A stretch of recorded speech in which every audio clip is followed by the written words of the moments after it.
This is such a good question, specifically because a lot of people don't think about this side of things when they're thinking about RV travel or full-time RV life or even living out of a van or anything, so I want to touch on it a little bit.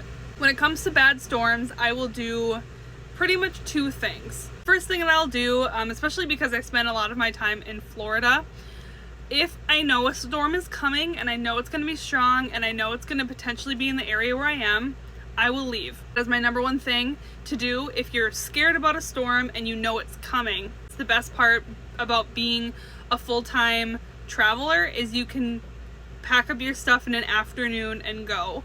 So if you have any notice, that's the best thing. That's what I do personally. So when I was in Florida and we had a big tropical storm come through, I wasn't comfortable staying here. So I went up to Alabama for literally just a week and then came back down when the storm had passed. The other thing that I would recommend if you cannot leave is to hook your truck up to your trailer. This is obviously if you are doing a pull behind, not if you have a motorhome where you're driving it. I'm not experienced with the motorhome side of things, so I can't speak on that.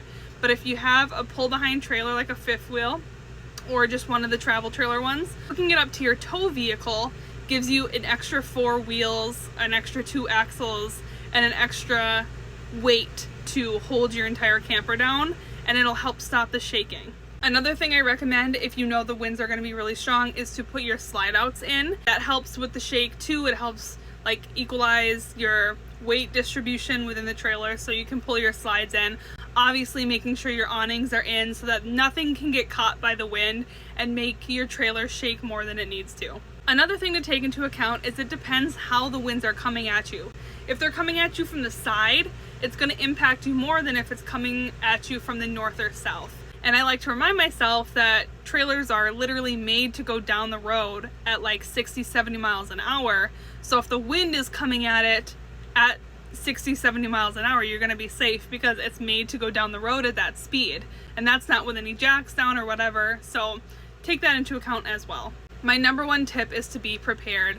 Make sure you know weather is coming. Make sure you have a bunch of weather apps. I really hope that gives you a little peace of mind. Trust me, I get really nervous when storms come through now that I live in the trailer, but everything has always been fine and I've never had any issues by following these tips. So I really hope that helped you, and let me know if you have any other questions.